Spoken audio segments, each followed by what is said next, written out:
Seja bem-vindo a um podcast aqui do ILL. Estou com meu grande amigo co-host Rodolfo e o Juliano, a CEO da Oh My Bread e mais outras empresas. E a gente vai entrar aí numa conversa sobre libertarianismo, liberalismo, literatura, empreendedorismo, enfim. Tem muitas coisas aí para a gente conversar com o Juliano. Então, Rodolfo aí pode se apresentar. Depois... Senhores ouvintes, telespectadores, meu nome é Rodolfo Meira, sou associado do ILL desde 2023 e estou como diretor de eventos e financeiro da atual gestão. Então estou bem animado aí com a conversa com o nosso palestrante hoje. Juliano, apresenta aí para nós, conta um pouco de onde é que veio, como é que foi a história aí, Juliano pequeno, né, novinho.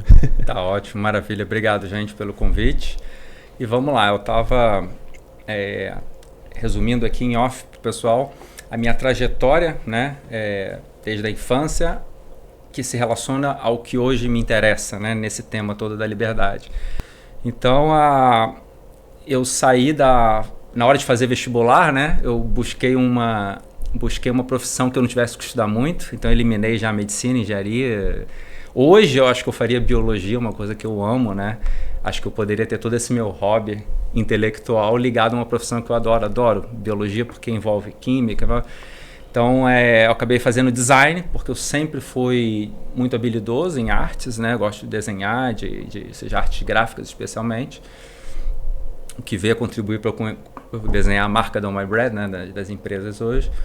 Mas não era a minha vocação. No meio da faculdade eu vi que eu não ia seguir aquilo e a fonte de informação para o que me interessava era a universidade na época. A gente não tinha o acesso ao conhecimento hoje que a gente tem na internet.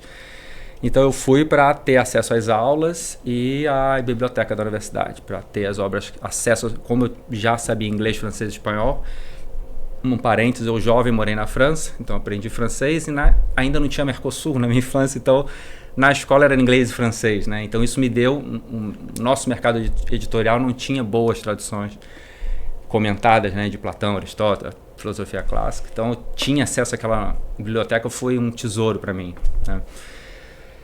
Então eu fiz o mestrado e doutorado em literatura, assistindo muitas cadeiras de filosofia. Isso me trouxe preencheu várias lacunas, né?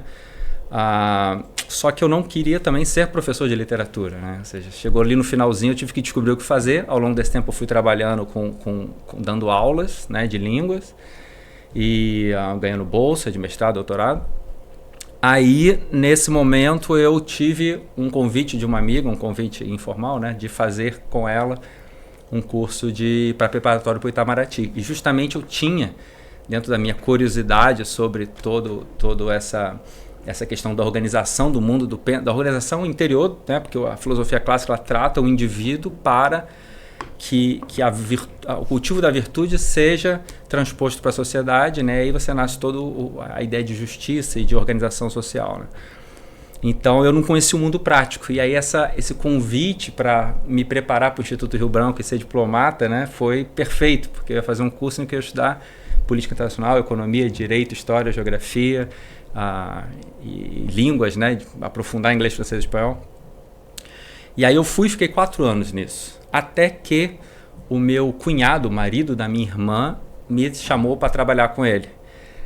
E eu numa situação já de 30 e poucos anos, que eu estava só estudando e ganhando o mínimo de subsistência, né? Eu não podia deixar de aceitar. E eu fui para assumir a gerência de marketing e design da empresa dele. Era uma empresa de radiotáxi no Rio, não tinha GPS ainda, e ele tinha se tornado a melhor empresa do Rio, a empresa táxi pontual. E aí entrei, foi super bom, porque me tirou uma carga, porque a cada ano que passava eu podia, era um concurso dificílimo, 30 vagas por ano, imagina, ficar estudando o ano inteiro, a vida inteira eu podia nunca passar. Então foi uma oportunidade, a gente se complementa muito, né? Ele é cabeça de empresário, eu tenho esse veio artístico, a gente já era amigo de longa data, então a mistura de família com o negócio funcionou e funciona bem até hoje, né? E como é que eu cheguei em Joinville, do Rio para Joinville, né? Essa empresa, ela atuava no Rio, porém, quando houve a passagem de rádio para o GPS, o começo do GPS, né, a gente adotou e chamou a atenção de um menino que trabalhava aqui em táxi com táxi, né, era filho de um dono de uma frota de táxi, e ele queria modernizar a empresa, procurou, nós fazíamos isso, já trabalhávamos com GPS no Rio, ele pediu para aqui em Joinville operar com isso, a gente permitiu, contanto que ele cuidasse da parte comercial, a gente ofereceu a telefonia, o sistema, e aí com o desenvolvimento tecnológico a gente percebeu que poderia vir morar em Joinville por qualidade de vida. O Rio estava caótico em termos de trânsito, violência, etc. O meu cunhado e minha irmã já tinham 2 filhos pequenos. Eu falei, a gente vinha muito para Joinville, via a qualidade de vida aqui. Falei, vamos para lá que a gente consegue operar de lá, né? E viemos, né? Só que eu, nesse período no Rio, comecei a namorar uma russa. E aí eu namorei ela e ela tinha 4 meses só de visto ainda. Ela voltou para São Petersburgo, eu vim para Joinville, a gente ficou namorando 2 anos por Skype. Eu fui 2 vezes passar férias com ela lá em São Petersburgo. Então a gente teve um namoro distante até o momento que ela falou, quero ir para aí, né, ficar contigo. Eu falei, vem. Só que eu estou em Joinville, uma cidade pequena. Ela chegou, entrou em depressão, detestou, porque aqui não tinha nada, não tinha um café que a gente tinha na época era Caterina e São José, né? Cafés aqui locais. Até que ela também tem o que unia a gente a se ver artística. Ela é cantora e eu conheci ela em roda de samba, que eu adoro música brasileira, né? Então, lá no Rio, vi ela, uma russa, cantando, aquela coisa toda, me fascinei por isso. E obviamente, a gente teve outros aspectos que geraram uma liga boa, né? Mas ela tem algo que é uma criatividade incessante, né? Ou seja, que combina comigo em termos de interesse, em termos de vocação. E ela começou a fazer pão em casa a partir de um canal russo de fermentação natural e começou numa coisa obsessiva dos pães ficarem cada vez melhores e fazer a casa era um caos, né? E eu falei, Ana, só vale a pena continuar com isso se a gente começar a vender, né?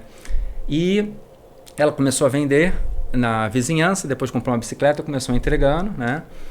A gente não tinha um nome, tinha Ana 301, que era o apartamento da gente, né? Era o nome da empresa.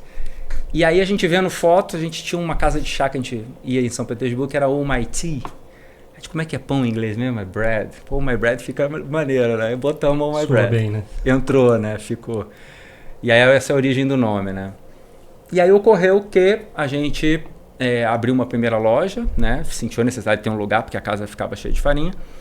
Abrimos e começou a história do Oh My Bread. Então foi uma coisa assim, sem pensar em modelo de negócio, sem pensar se ia dar certo ou não, simplesmente fazendo, né?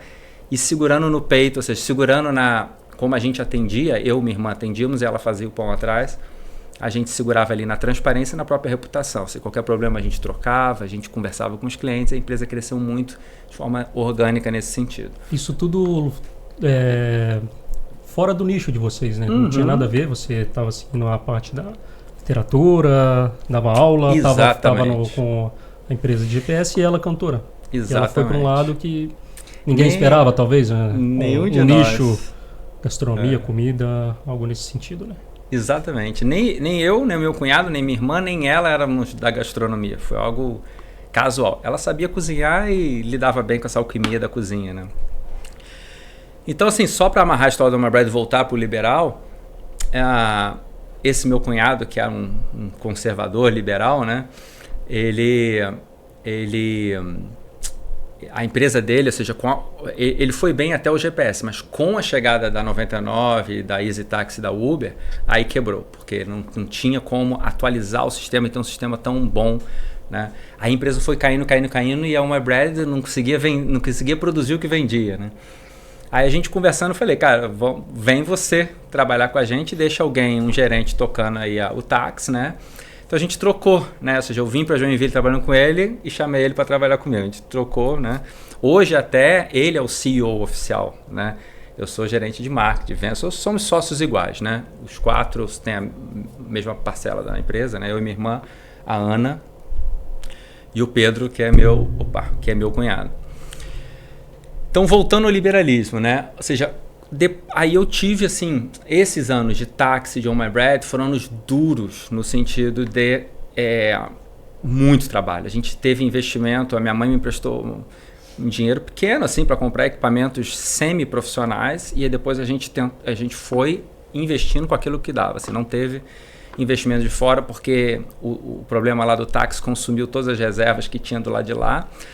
Mas a gente tinha uma característica realmente de complementação, né? Ou seja, a Ana fazendo o pão, eu cuidando da imagem, da experiência de venda e ele cuidando da expansão e das contas, né? Então foi uma complementação muito boa e fez a empresa ir crescendo mesmo que organicamente, sem injeção. Acho que até queria entrar um pouco nessa parte, voltando talvez um pouco lá para o início da parte do empreendedorismo, mas o quanto que o libertarianismo influenciou em práticas no empreendedorismo, seja encontrar sócios, encontrar funcionários, lidar com o Estado, né? O empreendedor está sempre ali numa briga com o Estado. Então, o quanto que esse estudo do libertarianismo influenciou no empreendedorismo, né? A gente entrou aí a fundo na parte do libertarianismo, imagino que tenha influenciado muito a carreira como empreendedor, né? Aham. Cara, influenciou bastante. Talvez não tanto é que a gente fala o tema central aqui é a liberdade, né? E a liberdade, a maior liberdade que a gente tem que ter é o autoconhecimento, né? E dentro de toda a filosofia clássica, assim, digamos, o suprassumo do autoconhecimento é o estoicismo, né? Ou seja, está hoje muito comum, né? Muito em moda, porque digamos, um manual prático do bem viver a partir de uma visão ultra realista e pragmática da realidade. Então, quando você define o seu campo de ação, né, você vê aonde você realmente pode agir. Eu estou pensando em liderança e empresa mesmo, né? Você tem que segurar vários pratos, né? Resolver vários problemas de forma prática. Então, você tem que, tanto para produzir quanto para lidar com a equipe, você tem que identificar muito bem o seu campo de ação para você não ter desperdício de energia.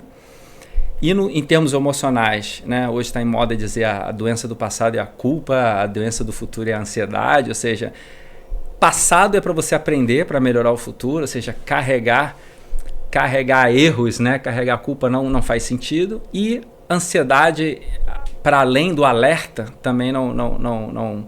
Então pode estar um mundo caindo, né? Um bom líder ele vai conseguir identificar no meio do caos o campo de ação dele e agir, ou seja, usar a reserva de energia, os recursos escassos dele da melhor forma, né?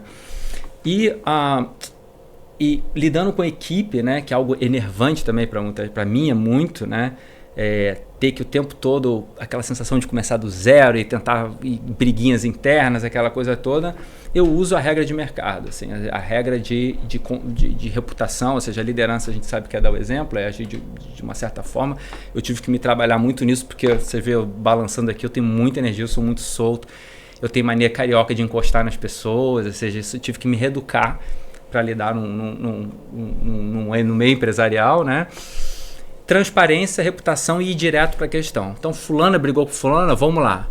Vamos voltar para os princípios, para as regras da empresa, o que foi combinado na hora da contratação, fazer uma hierarquia de assuntos, né?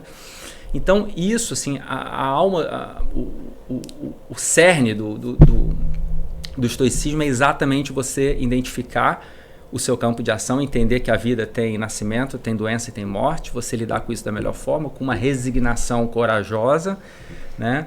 Então essa frieza sem perder o coração, né? Esse limite entre frieza e você não deixar a criatividade do seu coração é o que eu trago de grande. Até para fechar um pouco aqui, entrar também no tema do Instituto, né, em geral, os líderes no mundo inteiro, mas eu vejo aqui no Brasil talvez seja até pior, exatamente por causa de um Estado que veio para ser o líder. E aí todo mundo vê, não, o Estado faz, isso aí eu não preciso fazer. Ah, não, isso aqui, saúde não, eu tenho SUS. Ah, isso tudo deixa para o Estado. E a gente vê que cada vez menos no Brasil a gente tem bons empreendedores que se importam com os liderados, que sabem liderar, né, sabem mostrar o que eles querem, pedir, sabem entender que são pessoas que estão sendo contratadas. E como empreendedor e que estudou, acho que mais do que 99,99, não sei quantos noves depois da vírgula, mas dessa parte humana, né, de entender esses contatos, o quão importante é entender o libertarianismo, entender a ética do que é certo, o que é errado, para trazer para dentro do empreendedorismo, para ser pessoas melhores, poder ajudar os outros, seja em empresas, empreendendo, ou seja ajudando mesmo, por querer ver a pessoa melhor e crescer junto, né? Nessa parte da cooperação, que acho que comentou algumas vezes, né? Sobre cooperação. Sim. Eu acho que é fazer o que a gente está fazendo, que é dar o exemplo, ou seja, a gente está usando o nosso tempo de lazer, né, para espalhar informação, esse desejo de que essa descoberta que a gente trouxe, que trouxe um conforto, digamos, espiritual mesmo, né, de uma verdade, uma coisa que vai trazer resultados positivos, a gente acredita, para a população, né, a gente está espalhando. Né? Então, espalhar a verdade, espalhar um modo, né, um modo de expressão cada vez mais conectado com aquilo que as pessoas são capazes de absorver, né, entendendo cada público, cada momento. Então, é o que a gente está fazendo. Para o empreendedor específico, eu acho que seria, ou seja, na própria... Porque assim, o que a gente tem hoje, né? Ou seja, de uma forma maniqueísta, a gente for separar, a gente tem empreendedores que dependem do Estado e que não dependem, né? E aquele meio termo. Você pode ter um financiamento do BNDES, você não é um dependente do Estado, você não tem um contrato ali que o cara pode acabar com o seu negócio, né? Você pode perder o financiamento e você continua tocando o seu negócio. Agora tem empresas que dependem fundamentalmente, ela é construída em cima de uma lei que vai beneficiar ela, né? Ou então ela foi escalando e se viabilizando a partir de uma série de regulações que só ela conseguia vencer aquela montoeira de coisa, né? Então, existe essa ligação, digamos, carnal, né? Como dizia o Menem, ex-presidente da Argentina, né? Ligação carnal com o Estado, ou não, né? Eu acho que então, a gente tem que falar o máximo para esses empreendedores que são 99% em termos numéricos, né? Em termos de poder financeiro são a minoria, mas em termos bom, eu também não sei avaliar isso, né? Mas a maioria das pessoas individuais que não dependem diretamente a gente tem acesso, né? Digamos. E então, por esse podcast é isso. Achei sensacional a conversa aqui. Juliana aí trouxe várias coisas que com certeza, tenho certeza, todo mundo que está assistindo não sabia, com certeza. E acho que foi maravilhoso assim, conseguir juntar todo o estudo antigo até com a teologia e com o libertarianismo, porque eu também vejo muito dessa forma de que é algo natural, né? Se é natural para o ser humano, não precisa ser forçado, né? A própria ética a gente entende, não posso pegar aqui a xícara dele, é dele, então não vou roubar. Mas quando a gente vê o Estado, ele faz tudo ao contrário de tudo que a gente faz na nossa vida e a gente acha que é normal. Então, acho que tendo toda essa bagagem aí de várias frentes diferentes para atacar o mesmo assunto, acho que ajuda a dar um contexto muito bom assim, para o libertarianismo. E também eu acho importante a gente ressaltar que, pensando há 15 anos atrás, quando que a gente estaria falando sobre isso num podcast? Nossa. 3 pessoas com um pensamento aí mais focado em liberdade, o próprio Instituto também tem esse viés, então eu particularmente fico bastante satisfeito da gente estar avançando. Eu vejo isso como um avanço, citou diversos exemplos, nós temos hoje, por exemplo, o próprio Milei, que é um case, que a gente vai ter o resultado daqui a um tempo, mas vejo com bastante alegria ter um exemplo como o Juliano, nós aqui, todos aqui, focados e em direção a uma sociedade um pouco mais livre. Maravilha, gente. Obrigadão. Muito obrigado aí pela participação. Foi excelente. Obrigado a vocês.